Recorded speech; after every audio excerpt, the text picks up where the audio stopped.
Hi, it's Jen with Journey with Jen, and today I wanted to talk about objective truth. I watched some videos recently about this topic, and I really think it's an interesting topic because, by definition, as human beings, it's really kind of impossible for us to be truly objective. We have culture, we have bias, and I believe, it's just my personal opinion, I think it's impossible to look at a situation completely objectively. We can intention to do that, which is great. I've also heard some people say, well, this is right because it's natural. And I think, well, that's interesting. There's a lot of natural poisons out there, too. Natural doesn't necessarily make something right. And something else that's interesting about natural things, take, for example, I pass the lake to come out to see my horse every day. There's no 2 days alike. Nature is constantly changing.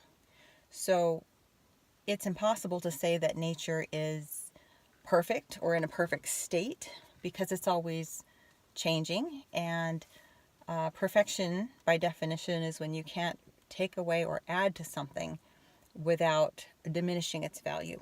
And as nature is always changing, I believe that that in itself is a form of perfection, which is kind of hard to wrap your head around, especially if you struggle a little bit with perfectionism, which, like I have in the past, people that are really detail oriented and that see flaws and have a deep desire to improve things have a hard time saying that something is complete or it's perfect, because they can always see a way to improve it.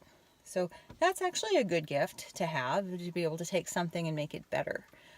And so I think it's really important as people to aim for perfection, but in a healthy way where there's balance.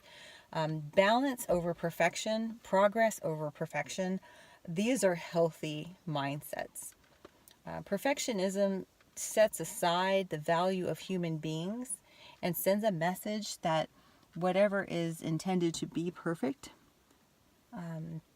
or the accomplishment itself, it being complete and the best that it can be, is more important than the process or the journey or the person involved. When a leader sits down with a person and talks about things that they need to improve, I think it's really important to start with the strengths and build on them. Like, for example, in management, it's really important to do this rather than to say, we need to fix this, we need to fix that, we need to make the situation perfect, or we need to make the numbers perfect. You really have to address the person first. Know that it's impossible for us to be completely objective, but that doesn't mean that we shouldn't aim for it. Just like it's impossible for us to do and be perfect all the time, we still need to aim high. Okay? So I'm thinking for myself, just sharing my journey, which is what this channel is about, that I want to aim high, but I want to accept progress in the direction of my truth and my balance. So some interesting concepts that I came across recently was that this is actually better said to say it's a model of what wisdom is. And I'll stop there too to kind of touch on that topic. So what's the difference between knowledge and wisdom? As a child, my mother would read Proverbs to me. And I never forget, this is a recurring topic in the book of Proverbs. It talks about wisdom. And she explained it to me as a child in a way that I can understand it. That knowledge is from man and wisdom is from God. Or if you prefer source energy, the universe, source, whatever you want to call it. For me growing up, that made sense, even as a child. It's very simplified, but I believe that what she was trying to say is wisdom is objective truth. And nature is the closest thing we have to objective truth. Objectivity in objective truth is a light to us. It can bypass some of our biases, not all of them. But when we look at truly what is, and we're brave enough to look at what truly is, then we can actually apply that wisdom to a situation. What's right for one day is not necessarily right for the next day. I work with horses and have for a long time, just have one right now. and he's just my own personal horse. I'm not training or doing lessons at this time. But I do work with my horse with people as far as healing their personal issues, and that's a different kind of work. When I work with horses, there are no 2 days alike because they are natural beings. They're constantly changing just like we are. What works and is right, quote unquote, what is right for a horse one day is not right for that same horse the next day. I always say, work with a horse that shows up that day. We don't show up as the same person every day. Neither do our horses, our animals, our friends, and our family. Situations, just self-care, like did we get enough sleep? What have we eaten? What have we not eaten? What's our general health and balance at that time? That all has input on what we're going to show up like, looking like that day. So anyway, just some thoughts here to share on wisdom and knowledge, truth, natural versus right. I think that objectivity is really something that we can strive for and know that our biases are there and that we can't completely eliminate them.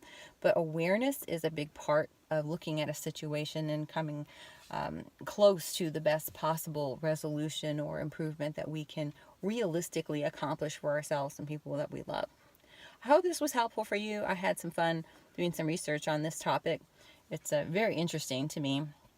I think it's a big challenge for humans to be truly objective, but when we spend time in nature and we spend time with horses, that natural light of what actually is right there in our face, and it's telling us the truth. I always say horses won't lie to you. They can't lie to you. They don't lie. Their body language tells everything as it is, without any judgments, without any cultural influences. There's training, there's memories that a horse has, but they're pretty pure as far as being authentically horses. You know every day that horse, when you get there, they're gonna be a horse, and they're gonna be true to equine nature. They're very true to their nature.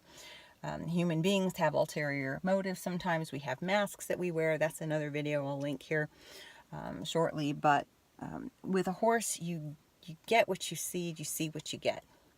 That's pretty much what I aim to be more like, is to be authentic and to remove the mask of culture and bias and projecting something that I'm not, and being in alignment with how I come across, how I show up in the world.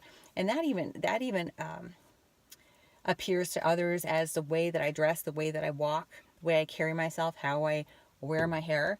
Everything is in alignment. That's my goal anyway, not always, but it's in alignment with my truth. And so, there's a saying, I put this necklace on today, it's a little heart, right? And I thought of this thing, I'm wearing hearts all over the place today, see? But I thought of the saying, wear your heart on your sleeve. Some people do that. And as I put this heart on, I thought, that's true. And I'm proud of that. And some people see it as a weakness. I don't. I see it as authenticity.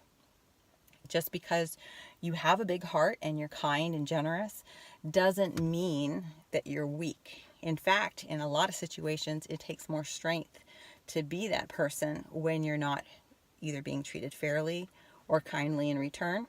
But that doesn't mean I'm going to lower myself to someone else's level. I'm going to stay true to my own mission and my own truth. So I wear my heart. It's not quite on my sleeve, but I wear my heart on my heart.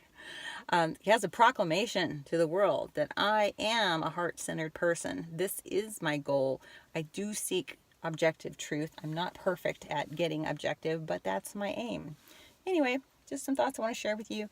Please comment. I love to hear the comments. I love to interact, and it's another reason for this channel is I love to hear your ideas and share your journey with me too. So like and subscribe if